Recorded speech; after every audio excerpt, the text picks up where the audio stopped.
তো গাইজ আমরা আজকে চলে এসেছি সেই বান্দাইখারা, হ্যাঁ বান্দাইখারা শ্মশান ঘাটি। সেখানে আমরা সবাই যাচ্ছি। আমাদের ওখানে নাকি ভূতের আড্ডা সবাই বলে। এখন বাস্তবতা কি তা তো আর আমরা জানি না।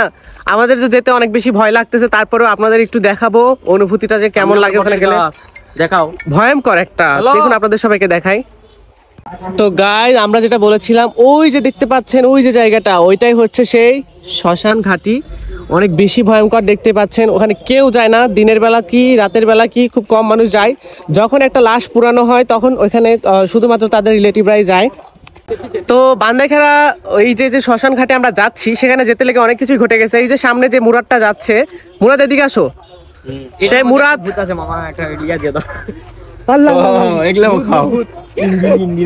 তো মুরাদ হচ্ছে ওখানে যেতে লেগে অনেক বেশি ভয় পেয়ে গেছে। ওর পা মুচকে গেছে না তোমার? পা মুচকে গেছে, পানি দিয়ে আমি একটু আগে এই যে কল থেকে পানি দিয়ে আসলো পোলাপান, এই যে হাত ভিজা ভিজা মুতা পড়িছে, এই সোলটা মুতা পড়িছে যাবার লাগা ভয়ে। তাই ফাউল চেংরা নষ্টা। তো গাইস আসলে অনেক বেশি ভয় লাগতেছে, কি আর বলবো। ভয় লাগিছে, ভেস্তে আমার হাত পাও ধরিছে খালি। না ওরে কোনো বিষয় না আমার কাছে। এটা হলে আমরা সবাই অনেক বেশি ভয় পাচ্ছি, কিন্তু আব্দুর রহমান বলতেছে কি যে এখানে নাকি কোনো ভয়ের কিছু নাই। ও অনেক বেশি সাহস পাচ্ছে, কিন্তু এখানে দিনের বেলায় মানুষ আসে না, রাতের বেলা তো আসেই না। যারা মরা, ওই যে বললাম যারা মরা পুরাই তাদের রিলেটিভরাই এখানে আসে শুধু। তো অনেক ভয়ঙ্কর লাগতেছে গাইস। ভাই সাইডে গেলাম মানুষ লয়। একটু যদি দূর থেকে খেয়াল করেন তাহলেই বুঝতে পারবেন যে কত অদ্ভুত আর কত ভয়ঙ্কর একটা অনুভূতি। চোখ দিয়ে বুঝতে পারবেন যে হরর যে দৃশ্যগুলো দেখা যায় মুভিতে বা কোনো স্টোরিতে, সেরকমই একটা দৃশ্য। তো গাইস আমরা চলে এসেছি। এ ভাই সত্যি আমার খুবই ভয় লাগছে। এই কি বললো রে? এই শালা কি বাদুর বাদুর আশীর্বাদ দিতে হিন্দু আপনারা সবাই দেখুন, নিজের চোখে দেখুন জায়গাটা কতটা হররেবল আর কতটা ভয়ঙ্কর। আপনারা হয়তো অনেকে অনেক মুভি দেখেন বা অনেক সিরিয়াল দেখেন, হিন্দি সিরিয়াল। তো এত ভয়ঙ্কর জায়গাটা আপনারা দেখছেন কিনা অবশ্যই কমেন্ট করে জানাবেন। আর এইটাই হচ্ছে আমাদের বান্দাইখারা, সেই যেখানে মরা পুরানো হয়। আমার কাছে অনেক বেশি ভয় লাগছে। ও মাই গড, অনেক থমথমে পরিবেশ।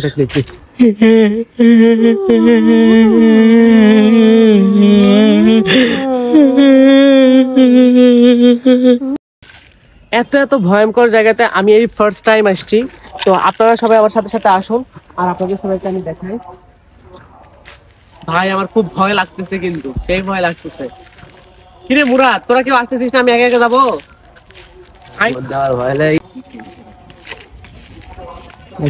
অনেক কাপড় দেওয়া আছে, এর কারণে এখানে নাকি বলা হয় প্রত্যেকটা কাপড়ে প্রত্যেকটা জিন টিন আছে। নিয়ে যায় এটা কাজ করা যায়। এই 5 টাকা আছে ভিতরে। এর মধ্যে 5 টাকা আছে কেন? এর মধ্যে 5 টাকা আছে, এটার কারণ কি আমি জানি না। অনেক হিন্দু ফলোয়ার্স আমার ভিডিও দেখো, তারা অবশ্যই একটু জানাবা যে এখানে 5 টাকা থাকার কারণটা কি। আর এই যে এখানে মরা পুরানো হয় দেখতে পাচ্ছ। এ ভাই আমার গা একবারে কাঁপতেছে, থমথম করে কাঁপতেছে, আমার খুব ভয় লাগতেছে। মুরাদ অনেক সাহসী, মুরাদ দেখো চলে যাচ্ছে। মুরাদ একদম সামনে চলে গেছে। এই মুরাদ, ভাই অত চিল্লাচিল্লি করো না। মুরাদ মুরাদ কই গেছে? কানের লাইন ফাটালো রে। এই শব্দটা কই থেকে আসলো? তোমরা কি কোনো শব্দ শুনতে পাইছো? এই শব্দটা এখান থেকে আসছে। এই গাছ নিয়ে অনেক রহস্য ঘেরা এই জায়গাটা। দেখুন এই মানে এখানে যে লাশ পুরানো হয়, এটা কিন্তু একদম নতুন করে করা হয়েছে। আগে কিন্তু এরকম ছিল না। আগে জাস্ট হচ্ছে ওই যে নদী ছিল সামনে, নদীর পাশেই লাশ পুরানো হইতো। বাট এটা নতুন হওয়ার পরে এখানে লাশ পুরানো হয়, এবং একদম ডিজিটাল স্টাইলে, যেরকম ওই যে ভিতরে দিয়ে লাশ জ্বালিয়ে দেওয়া হয়, ওই স্টাইলে একদম লাশ পুরানো হয়। আমার কাছে তো খুব ভয়ঙ্কর লাগতেছে। এই যে গাছগুলো, এই গাছগুলো কিন্তু আগে এরকম ছিল না, হুট করে এরকম হয়েছে। আর এই গাছগুলোর সাথে যেই ওই যে ওড়না টাইপের যেগুলো দেখতেছেন, এখানে নাকি অনেক প্রেতাত্মারা এখনো ঘুরে বেড়ায়। এই যে সামনে ভাটা দেখতে পাচ্ছেন, আপনারা যদি দেখাই, সামনে এই ভাটার মানুষজন হুট করে এখানে রাত্রে কান্নার আওয়াজ শুনে, বা হুট করে নতুন একটা বউ পালিয়ে যাচ্ছে এরকম একটা আওয়াজ শুনতে পায়।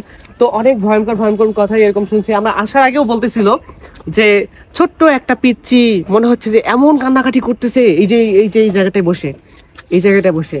আজও সে কান্না শব্দ সবাই শুনতে পায় এখানে যারা কাজ করে। তাই রাত ঠিক 11টার পরে, অনেক ভাটা দেখবেন সারা রাত চলে, কিন্তু রাত 11টার পরে এইখানকার ভাটাগুলো একদম চলে না, একদম বন্ধ করে দেওয়া হয়।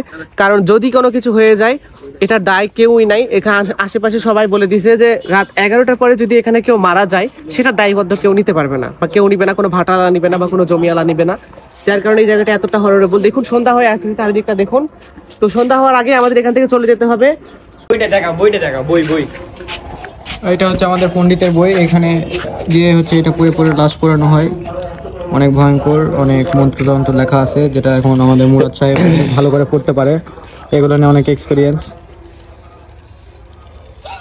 শুনি, দর্শক শোনাও। এরা পরে ধীরে পরে ভালো মন্দ মিশ্রণ এই তিনটি কর্মফল। ষোড়শ অধ্যায়ে সার সংক্ষেপ। জীব দুই প্রকারের স্বভাব লইয়া জন্মগ্রহণ করে, একটি দৈত্য স্বভাব, অপরটি আসুর স্বভাব।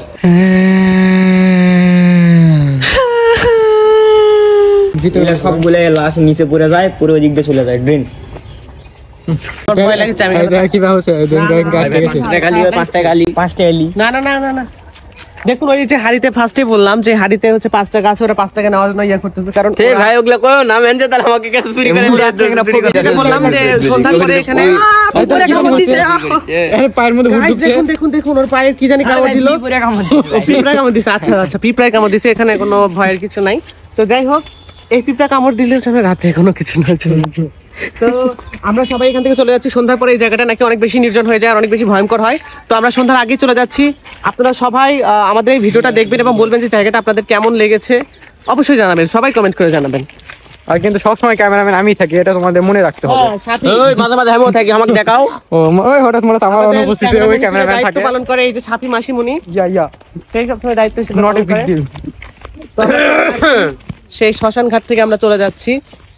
আমরা খুব ভালোভাবে বিদায় ব্যাক শ্মশান করছি। ঘাটি। আপনারা কেউ এরকম ভাবে মানে এরকম অভিজ্ঞতা নেওয়ার জন্য খুব কমই যাবেন। শুনেছি অনেক খারাপ কিছু হয়ে থাকে। তো ভালো থাকবেন সবাই।